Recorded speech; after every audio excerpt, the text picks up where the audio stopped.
지난 시간에 우리는 하나님을 계시의 하나님으로 주목했습니다. 이 시간에는 찾아오시는 하나님으로 만나려고 합니다.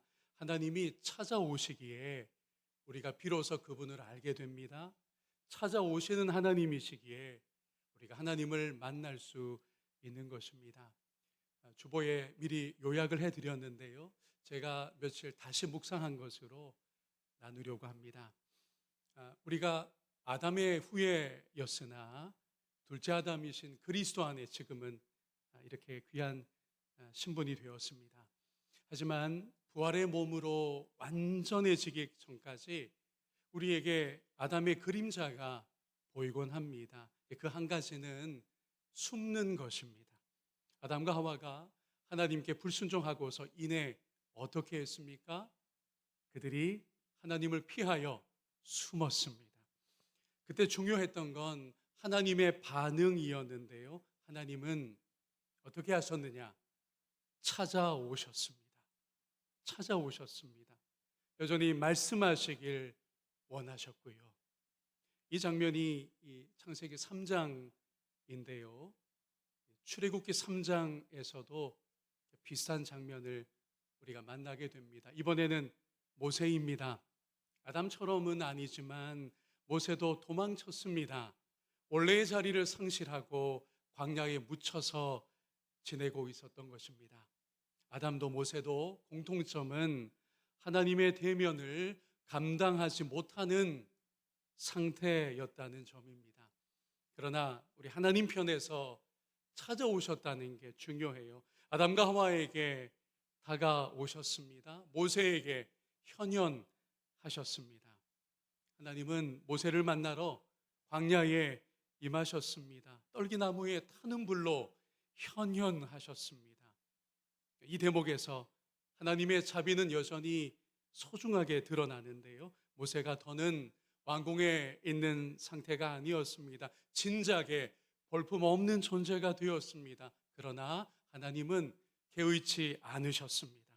하나님 스스로 오히려 보잘것없는 가시떨기에 현현하셨습니다. 백향목 아니었어요. 올리브나무 아니었습니다. 여기에 이유가 있어요. 앞에 보시면 우리가 가시를 억압으로 이해할 수 있는데요. 하나님이 억압받는 백성 가운데 함께 하신다는 중요한 메시지를 주려고 하셨던 겁니다. 또한 그 백성을 데리고 나올 모세와 함께 하실 거라고 하는 중요한 약속도 그렇게 베풀고 계셨던 겁니다. 모세는 그 광경을 분명히 불이 붙었는데 연소가 되질 않는 거예요. 그 귀한 광경을 주목합니다. 그곳으로 향합니다. 3절과 4절을 보겠습니다. 예, 모세가 이르되 같이 읽을까요? 내가 돌이켜 가서 이 큰 광경을 보리라. 떨기나무가 어찌하여 타지 아니하는고 하니 그때에 여호와께서 그가 보려고 돌이켜 오는 것을 보신지라. 하나님이 떨기나무 가운데서 그를 불러 이르시되 모세야 모세야 하시매 그가 이르되 내가 여기 있나이다. 아멘. 모세야 모세야. 몇 번을 부르셨죠? 2번을 부르셨습니다. 하나님이 한 인물의 이름을 2번 부르실 때 결정적인 전환점이 되곤 합니다. 대표적으로 아브라함아 아브라함아 급하게 2번을 부르신 적이 있어요. 창세기 22장이잖아요. 여러분이 잘 아는 그 장면입니다. 이삭을 바치려고 죽이려던 순간 하나님이 개입하시며 아브라함을 2번 부르셨습니다. 야곱아 야곱아 라고 야곱을 2번 부르신 적도 있어요. 이때가 언제냐? 야곱의 가족이 애굽으로 내려가는 큰 전환점에 이 음성이 들렸던 겁니다. 창세기 46장입니다. 조금 지나서 사무엘아 사무엘아. 사무엘이 아이였기 때문에 하나님이 나직이 부르셨을 것 같아요. 왜 2번이나 부르셨죠? 이때가 어떤 의미로 전환점이 되었던 겁니까? 이스라엘이 심지어 엘리 제사장 가문도 여호와 하나님의 음성을 청종하지 못했어요. 아니 여호와의 음성이 아예 적었던 때입니다. 흔하질 않았던 때였죠. 그때 하나님께서 이 아이 사무엘에게 사무엘아 사무엘아 두 번 부르셨을 때는 오히려 이 아이가 사무엘이 여호와의 음성을 알아들을 때였습니다. 그건 또 다른 의미가 있어. 이스라엘 전체가 나의 음성을 들을 수 있어야 하는데, 이 백성이 내 말씀에 귀 기울여야 할 텐데 누구도 제대로 그러고 있지를 못했어요. 근데 이 아이 사무엘이 여호와의 말씀을 청종하고 있었습니다. 중요한 전환점의 신호였어요. 그때 하나님이 두 번을 어린 사무엘에게 이름으로 부르셨던 겁니다.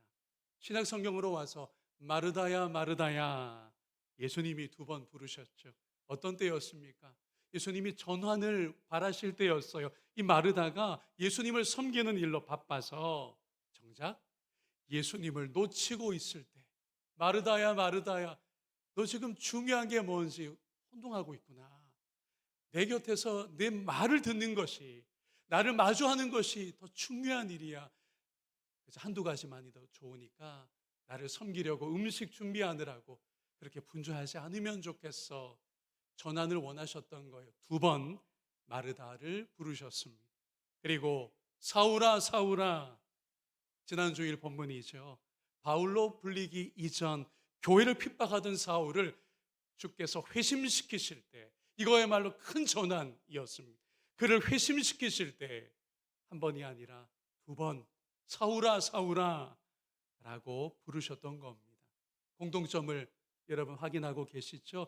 전환점을 주실 때 하나님이 이름을 두 번 부르신다는 거예요. 다시 말하면 그 사람의 삶 전체를 소환하셔서 새롭게 하시려는, 방향을 바꾸시려는 그런 상황에서 두 번 부르시는 겁니다. 또 하나, 이건 유대 랍비들의 전통인데요, 그들의 관점인데요, 이름을 두 번 부를 때 주께서 사랑하는 이를 부르실 때 그러하더라고, 특별히 오늘 본문에서 모세를 두 번 부르신 이 장면을 두고 랍비들이 그런 해석을 내놓습니다. 사랑하니까, 친밀해지고자 하니까 한 번 부를 수가 없는 거예요. 그래서 이름을 두 번 모세를 향하여 부르셨던 것입니다. 그러면 모세를 두 번 부르신 건 하나님의 이런 마음이라고 우리가 잘 이해해 볼 수 있습니다. 과거의 실패와 현재의 방랑까지, 모세야, 내가 너를 다 받았단다. 너는 모세, 물에서 건져졌으나 장차 물에서 건져낼 자로 내가 너를 쓰겠다. 여러분, 이런 의미를 풍성하고 깊게 베푸시는데, 모세야 이렇게 한번 불러서 되겠습니까? 모세야 모세야 두 번을 부르신 거예요. 그리고 내가 너를 택하였고 내가 너를 사랑한단다 라는 어감까지 모세를 두 번 부르실 때 우리 하나님의 마음에서 보이는 대목인 것입니다. 여러분, 이처럼 앞에 보실까요? 하나님이 먼저 부르십니다. 하나님이 먼저 찾아오십니다. 하나님이 먼저 사랑해 주십니다. 이와 같은 하나님 앞에 우리는 어떻게 반응해야 할까요? 4절 끝에 있었습니다. 내가 여기 있습니다 라고 반응하는 것입니다. 그러니까 하나님의 찾으심 앞에서요, 큰일 아닙니다. 어려울 거 없어요. 노출되면 되는 겁니다. 뭘 해내야 하는 게 아니에요. 숨지만 않으면 된다는 겁니다. 하나님이 우리를 찾아오십니다. 하나님이 우리의 이름을 먼저 불러주세요. 우리가 보일 반응은 하나입니다. 주님, 제가 여기 있습니다. 그런데 노출되지 않으려는 분들이 있어요. 계속 숨어서 지내려는 분들이 없지 않다는 겁니다. 우리 해군 아니잖아요. 여러분, 잠수 타려고 하지 마십시오. 있는 모습 그대로, 과거의 실패 그대로, 현재의 방랑 그대로 숨지 말고 나 아직 있는 자리 바로 거기에서 대답만 하면 됩니다. 어떻게 해요? 하나님, 제가 여기 있습니다. 연습이 필요해요. 여러분의 음성으로 한번 해보십시오. 주님, 내가 여기 있습니다. 한번 해보시겠어요? 주님, 제가 여기 있습니다. 얼마나 귀한 반응인지 몰라요. 돈 드는 것도 아니었습니다. 특별히 뭘 애써야 하는 것도 아니었어요. 근데 의외로 이게 어렵습니다. 하나님이 찾아오실 때, 그분이 내 이름을 부르실 때, 주님, 제가 피하지 않겠습니다. 제가 숨지 않겠습니다. 제가 주님의 다가오심을 외면하지 않겠습니다. 내가 여기 있습니다. 이 신앙의 반응이 너무도 귀하다는 거예요. 그러고 나서 하나님의 계시가 임합니다. 13절과 14절입니다. 모세가 하나님께 아뢰되 내가 이스라엘 자손에게 가서 이르기를 너희의 조상의 하나님이 나를 너희에게 보내셨다 하면 그들이 내게 묻기를 그의 이름이 무엇이냐 하리니 내가 무엇이라고 그들에게 말하리이까. 하나님이 모세에게 이르시되 나는 스스로 있는 자이니라. 또 이르시되 너는 이스라엘 자손에게 이같이 이르기를 스스로 있는 자가 나를 너희에게 보내셨다 하라. 위대한 하나님의 계시가 지금 막 우리 앞에 다시 들려졌습니다. 뭐죠? 나는 스스로 있는 자다. 나는 스스로 있는 자다. 히브리어로 에흐예 아쉐르 에흐예입니다. 먼저 모세 이름을 불러주셨어요. 그리고 이제 하나님 자신의 이름을, 존재를 모세에게 계시하는 거예요. 나는 스스로 있는 자다. 이 계시가 얼마나 근원적인지 몰라요. 하나님에 대하여 깊은 것을 알려주시는 표현입니다. 이번에 잘 정리하면 좋겠는데요. 이렇습니다. 앞에 보시면 우리말로 좀 더 잘 옮길 수 있어요. 저를 따라서 해주시면 좋겠는데요. 나는 내가 될 것이다. 조금 해석을 넣으면 이렇게 돼요. 나는 너희와 함께 있으면서 나를 드러낼 것이다.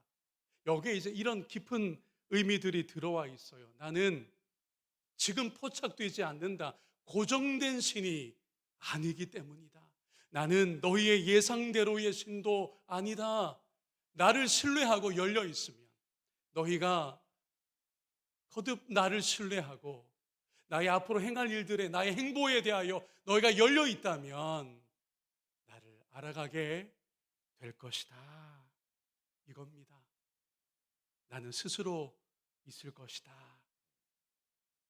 하나님이 직접 당신의 존재에 대하여 귀하게 알려주셨습니다. 그러니 여러분, 우리가 하나님을 의지하며 동행할 때 하나님을 어떻게 하게 될까요? 계속 알아가게 된다는 거예요. 여러분이 지난해까지 알던 하나님 아닙니다. 하나님은 여러분의 과거를 통해서 떠올릴 수 있는 정도의 그림 안에 절대로 가두어질 수가 없어요. 이게 미래형입니다. 미완료예요. 히브리어로 정확하게. 미완료형이라고요. 하나님이 완료되지 않았어요. 내가 너희와 동행하며 앞으로 어떤 하나님인지를 계속 더 보여주고 알려줄 것이다. 너희가 나를 신뢰하고 나의 미래에 대하여 열려있기만 하면 나에 대해 앞으로 더 알게 될 것이다. 그게 나는 스스로 있을 것이다. 에흐예 아쉐르 에흐예라는 말씀의 뜻인 것입니다. 그러니 여러분, 지금까지 여러분이 알던 하나님으로 결코 하나님을 고정하려 하지 마십시오. 하나님은 앞에 문구를 보면서 이렇게 정리해 볼까요? 같이 읽어도 좋을 것 같아요. 하나님은 현존하시면서 미래이십니다. 한 번 더요. 하나님은 현존하시면서 미래이십니다. 이렇게 계시하신 하나님을 나는 스스로 있을 것이다라고 계시하신 하나님을 이스라엘 백성은 여호와 하나님이라고, 야훼라고 그렇게 부르며 고백해 왔던 것입니다. 오늘 이 저녁 저와 여러분의 고백인 줄로 믿습니다. 조금 더 가볼까요? 하나님의 요청에 좀 귀를 기울이려고 합니다. 이 차례가 되었는데 5절 말씀을 다시 볼게요. 하나님이 이르시되 이리로 가까이 오지 말라.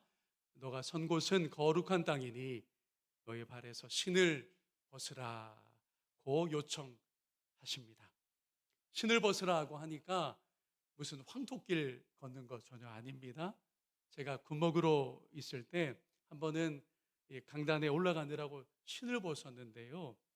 양말 뒤꿈치가 빵꾸 난 줄도 모르고 나중에 알아차렸습니다. 왜 그 예배당 제일 앞줄에 앉아 있는 우리 군인 형제들이 약간 좀 전과 다른 표정이고 몇 명은 키득 됐는지를 나중에 집에 와서 알았어요. 신을 집에 와서 두 번째로 벗는 순간 하면서 그렇구나, 이거였구나, 그랬었습니다. 여러분, 이렇게 신발 벗기가 더러는 불편할 때가 있어요. 그런데 모세에게 신발을 벗으라고 하신 건 도대체 무슨 이유 때문일까요? 말씀의 배경이 되는 고대 중동 지역에서 신발을 일단 신는다는 건 이런 뜻이었습니다. 땅을 내가 밟고 다닌다. 즉, 나는 자율적이고 내가 주도한다. 라는 거였어요. 반대로 신발을 벗는 행위는요, 앞에 첫 번째로 제가 요약을 해드리는 건데, 이 땅이 내 것이 아닙니다. 내가 주인이 아닙니다라는 고백이라는 것입니다. 신발을 벗으라는 건, 모세야, 지금 너의 지경에 너가 주인이 아니야. 그리고 넌 되게 자율적이라고 신발 신으면 어디든 갈 수 있잖아요. 광야길이라 해도 신발만 괜찮다면. 근데 모세야, 그런 거 아니야. 내가 주인이야. 내가 주권자다라는 걸 알려주고 싶으셨던 거예요. 두 번째 배경이 있는데요. 유대 랍비들은 본문의 신발을 보호 장치로 풀이하곤 했습니다. 그래서 거칠고 뜨거운 광야에서 신발을 벗는 건 예의 차원이 아니라, 두 번째로 너 스스로 너가 보호할 수 없다라는 걸 인정하게 하시는 거예요. 누가 모세를 보호하시고 누가 모세의 민족 이스라엘을 보호하실 수 있습니까? 야훼 하나님께서 보호하신다라는 중요한 메시지를 주기 위해서였습니다. 그리고 또 하나, 모세는 그동안 도망자로 지내왔습니다. 광야 목동으로서 마음은 계속 도망자 혹은 방랑자의 연장선상이었어요. 그 상징이 뭐냐면 여러분, 신발입니다. 그래서 신발을 벗으라 하는 말씀은요, 이거예요. 이젠 도피하지 말고 너의 백성의 현실과 하나님의 소명에 응답하는 인생이 되렴. 더 좀 돌아다니지 말고 멈추어 서서 너의 백성의 현실을 제대로 들여다보고 내가 그들을 위하여 너에게 베풀 소명에 이제는 좀 멈추어 서서 응답하는 인생이 되는 거야. 모세야, 이 교훈을 주시려는 것이었습니다. 저도요, 이런 의미라면 여러분의 신발을 좀 뺏어야 하겠다는 생각을 했었습니다. 왜냐하면요, 하나님의 부름에 어정쩡하게 반응하는 신앙들이 없지 않으니까요. 신발을 뺏어야 될 것 같아요. 좀 마저 이렇게 배회하지 마시고 좀 복음의 초대 앞에 바짝 믿음 생활하시면 좋겠어요 라고 보이는 성도들이 없지 않거든요. 도망다니듯 교회 생활에서는 안 됩니다. 신앙생활에 이렇게 겉돌면 안 돼요. 하여튼 다음 주부터 그런 분들 보이면 제가 신발을 그냥 뺐을지도 모릅니다. 그러지 말라고 하나님이 모세에게 신을 벗으라고 한 거잖아요. 너 지금까지 방랑했잖아. 젊은 날 죽이고 살해자가 되어서 미디안 광야로 도망했고, 광야에서 40년 목동 생활 지금껏 하면서 너의 마음이 계속 방황하지 않았니? 언제까지 그럴 거야? 지금 때가 되었고 신발을 벗어라. 다른 데 못 간다. 너의 마음이 내 앞에 딱 붙어 있어야 된다. 너의 백성이 어떻게 지내는 걸 다시 좀 둘러보렴. 여전히 압제당하고 있지 않니? 그리고 무엇보다 내가 너에게 줄 소명을 그 자리에서 제대로 받아 소명에 응답하는 인생이 되어야 한다. 그거였어요. 신발을 벗으라는 것은요. 이제 적용을 좀 해보려고 합니다. 오늘 우리의 신앙과 삶에 이 말씀이 어떤 빛으로 다가올지 무엇보다도 저는 여러분을 격려하고 싶어요. 여러분, 신앙생활에 용기를 내시길 바랍니다. 그 용기가 어떤 거냐 하면 한 번 더 따라해 주실까요? 숨지 않는 용기. 이게 되게 좀 소극적인 것 같잖아요. 뭐 안 숨으면 되죠. 근데 생각보다 어려워요. 하나님과의 관계에서는요. 제가 앞서 말씀드렸잖아요. 창모야 어디 있니? 여러분의 이름으로 다 바꿔보세요. 하나님께서 여러분을 찾아오실 때, 하나님의 임재가 있을 때, 그분의 말씀이 강력한 빛으로 어느 순간 내 마음을 확 밀고 들어올 때 우리는 숨고 싶다고요. 그 자리를 일단 피하고 싶다고. 주님 부담스러워요. 주님 그 말씀은 너무 아파요. 피하고 외면하려는 게 아담적 본성이 아직 남아 있어서 그렇거든요. 그래서 용기라는 겁니다. 다만 숨지 않으면 돼요. 그래서 뭐라고 하나님께 반응하자고요? 하나님, 내가 여기 있습니다. 제가 지금 여기 있습니다. 말씀하십시오. 더 다가오십시오. 하나님이 우리를 인격적으로 만나기를 기뻐하시는 좋으신 하나님이십니다. 그리고 우리가 거룩해져서 거룩해지는 것이 아니라 하나님이 찾아오시면 그곳이 어디든 거룩해지는 줄로 믿습니다. 우리가 있는 곳이 실패한 자리여도 괜찮다는 거예요. 우리의 자리에서 우리가 지쳐 있어도 괜찮다는 겁니다. 나의 상황이 지금 보잘것없어도 아무 문제되지 않는다는 거예요. 모세의 출애굽기 3장을 여러분 절대 잊지 마시기 바랍니다. 모세가 오늘 딱 그 상황이에요. 딱 그런 형편입니다. 보잘것없어요. 너무 무명한 목동입니다. 마음은 여전히 방황하고 있고요. 자기 소명이 뭔지도 이미 다 잊어버린 지 오래되었습니다. 지쳐 있고요. 그런 모세에게 하나님이 임재하시자, 하나님이 현현하시자 거기가 어떤 곳이 되었다고요? 거룩한 곳이 된 거예요. 모세야, 신발을 벗으렴. 여긴 거룩한 곳이야. 그게 거룩해졌어가 아니에요. 누가 임재하셨기 때문에 모세가 낯선 공간도 아니었습니다. 늘 동선이 있었어요. 양을 먹이느라고.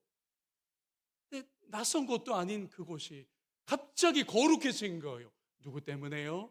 누구 덕분에요? 하나님 덕분에요.